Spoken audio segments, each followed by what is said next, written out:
اور غریب کی بیٹی سوچ رہی ہے کہ آج میرا گھر والا اندر آئے گا، پتہ نہیں مجھے دھتکار دے گا، نہ میری شکل، نہ عقل، نہ تعلیم، لیکن میرے پاس تو کچھ نہیں تھا، میں غریب کنگال گھر کی ہوں، ایک غریب گھر میں آ گئی ہوں، اگر یہ مجھے قبول ہی کر لے تو میں ساری زندگی نوکری کر کے اپنے ماں باپ کی عزت بچاؤں۔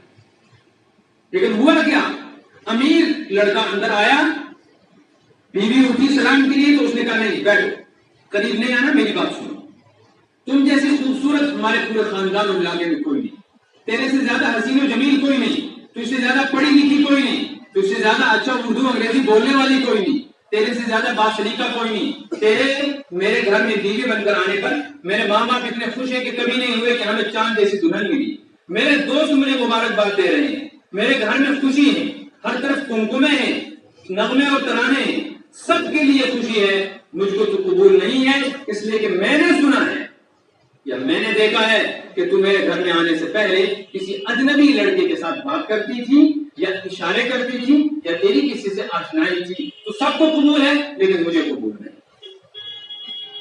اور غریب کا گھر والا جب اندر گیا تو غریب لڑکی اٹھی کہ پتہ نہیں مجھے ٹھوکر مارے گا یا دھتکارے گا یا تانا دے گا کہ تیرے جیسی میں نہ لاتا لیکن غربت کی وجہ سے لانا، تو وہ ٹھٹک گئی۔ اس کے شوہر نے کہا تو اٹھی کیوں نہیں، تو نے مجھے سلام کیوں نہیں گیا؟ وہ رونے لگی کہ میں اٹھتی میں نے سوچا تو ٹھوکر مار دے گا، اس لیے کہ میں بدصورت بھی ہوں اور میرا کوئی خاندان۔ اس نے سر پہ ہاتھ رکھ کے کہا تیرے میرے گھر میں آ جانے پر میرے ماں باپ بہت دکھی ہیں کہ ہم نے کیسی بہو لائی کالی کرو گی۔ دوست مجھے کہتے ہیں کہ کیا ان پڑھ لڑکی لائی، اور میرے گھر کے دوسرے لوگ کہتے ہیں کہ کس گرے ہوئے نیچ گرانے کے لائی، کوئی شکل نہیں، کوئی عقل نہیں، سب آج ناراض ہیں، سب کو دکھ ہے، لیکن میں خوش ہوں۔ میں نے سنا ہے کہ تو نے آج تک میرے سوا کسی اجنبی کے ساتھ نہ آنکھ لڑائی نہ بات کی، مجھے تو قبول ہے، چاہے کسی کو قبول ہو یا نہ قبول ہو۔ ان دونوں دلہنوں سے بتلاؤ دلہن کون ہے، جس کو شوہر نے چھوڑا۔ ہم بڑے بڑے مکانوں والے، زمینوں والے، کارخانوں والے، ڈگریوں والے، عہدوں والے ہوں، اور ہمارے پاس لوگ کہیں کہ اتنا بڑا آدمی مر گیا، قبر میں جا کر رب کہے کہ تم تھے ان کے لیے ہی ہو، مجھے تم قبول نہیں ہو، تمہارا میرے ساتھ کوئی رشتہ ہی نہیں تھا، تو بتلاؤ پھر زندگی کافروں سے بھی بدتر ہوئی، جیسے وہ مالدار لڑکی بیوہ سے بھی بدتر ہوئی۔ بیوہ کو تو ایک مرتبہ سر پیٹنا ہے، اسے ساری عمر سر پیٹنا۔ ہم سج رہے ہیں دلہنوں کی طرف، اور ہمیں کب قبر میں پہنچ کر ایک مالک پسند کرے گا تو ہماری کامیابی۔ دنیا والے ہمیں کیا کہیں اس پر ہماری کامیابی کا حساب نہیں ہے، اس لیے اپنی ایمان کی حفاظت یہ سب سے بڑا مسئلہ ہے، اس ایمان کو بچا کر قبر تک جانا، اس کا قرآن نے مطالبہ کیا ہے، لا تموتن، ہرگز تم کو موت نہیں آنی چاہیے، اللہ پاک فرماتے ہیں، الا مگر وانتم مسلمون، میرے پاس آؤ گے تو مومن بن کے آنا، ورنہ تمہاری کوئی چیز تم کو نہیں بچا سکتی۔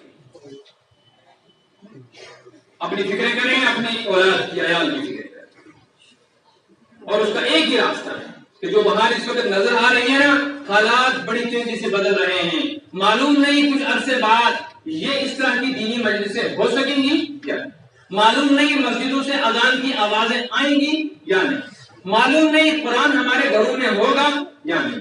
ابھی روس میں 70 سال کے بعد ایک تبلیغی جماعت ہمسائے علاقے سے گئی، نوجوانوں نے گشت کیا، گشت کرتے کرتے وہ ایک شہر میں پہنچے، ایک بوڑھی عورت بستر پہ لیٹی ہوئی، اس بوڑھی عورت نے گھر کے لوگوں سے پوچھا کہ کون بات کر رہا ہے، انہوں نے کہا کہ یہ کوئی لوگ ہیں باہر سے آئے ہیں، یہ کہتے ہیں ہم مسلمان ہیں، اور یہ ہم کو کہتے ہیں گھر کا کوئی آدمی ہو تو اسے مسجد میں بھیجو۔ کہاں سے آئے ہیں؟ بوڑھی نے پوچھا، بتایا، اس نے اپنے بچوں کو کہا ان کو میرے پاس بھیجو، تو تینوں جوانوں کو بلایا، بوڑھی نے پوچھا تم کون؟ انہوں نے بتایا مسلمان۔ کہاں سے آئے ہو؟ اپنے علاقے کا نام کیا ہے؟ نام یہاں کیوں آئے ہو؟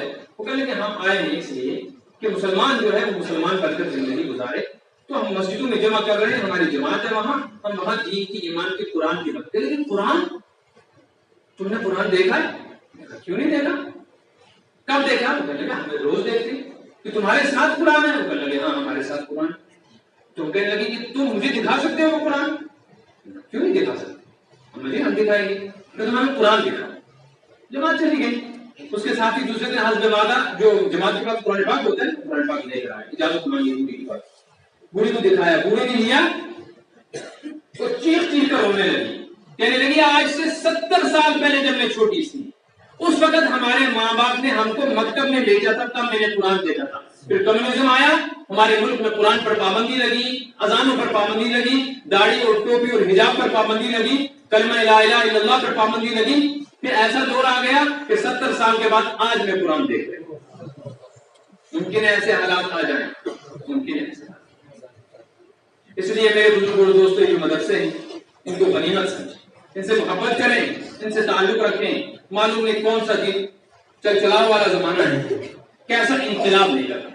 قرآن میں آئے تلک الایام نداولها بین الناس، ہم جنوں کو لوگوں کے درمیان پھیر پھیر کر لاتے ہیں. کبھی راحتیں دے کر آزماتے ہیں، قدردانی اور شکر گزاری ہے کہ نہیں، اور کبھی چھین لیتے ہیں پھر کہ تم ناقدرے ہو، تم اس کے اہل نہیں ہو. اور اس سے زیادہ خطرناک ان تتولوا یستبدل قوما غیرکم ثم لا یکونوا امثالکم. اللہ پاک فرماتے ہیں تم نہیں سدھرے تو مجھے اپنی عزت کی قسم تم کو بدل دوں گا. جو تمہارے دشمن ہیں نا جن کے خلاف نعرے لگاتے ہو ان کو تمہاری جگہ بٹھاؤں گا. ثم لا یکونوا امثالکم، پھر وہ کافر تمہاری جگہ آئیں گے تو تم جیسے نکمے نہیں ہوں گے، بلکہ وہ میرے دین کو سنبھالیں، میرے قرآن کی عزت کریں. تو میں نے آیت پڑھی کہ قرآن خود کہتا ہے ان ھذا القرآن یہدی للتی ہی اقوم، دشوار گزار راستے اور پریشان کن حالات میں پکڑ کر رکھنے والا، بچانے والا، سیدھے راستے پر چلانے والا یہی اللہ کا قرآن ہے جو ان مدرسوں میں پڑھایا جا رہا ہے، جس کی نسبت پر ہم آج جمع ہیں. اللہ آپ کا میرا جمع ہونا قبول فرمائے اور اللہ تبارک و تعالی اس ادارے کو طرح کی ترقیات سے نوازے. میری آپ کی ایمان کی حفاظت فرمائے. قرآن سے جڑیں گے، اپنی نسلوں کو قرآن سے جوڑیں گے تو اپنے ایمان کا پتہ چلے گا، فکریں پیدا ہوں گی، انشاءاللہ ایمان بھی بچے گا، آخرت بھی بنے گی، دنیا کی خیر و برکتیں بھی حاصل ہوں گی. اللہ تبارک و تعالی اس اجتماع کو پورے علاقے کے لیے، آپ لوگوں کے لیے، میرے لیے، ہم سب کی ہدایت کا، نسلوں کی ہدایت کا ذریعہ بنائے.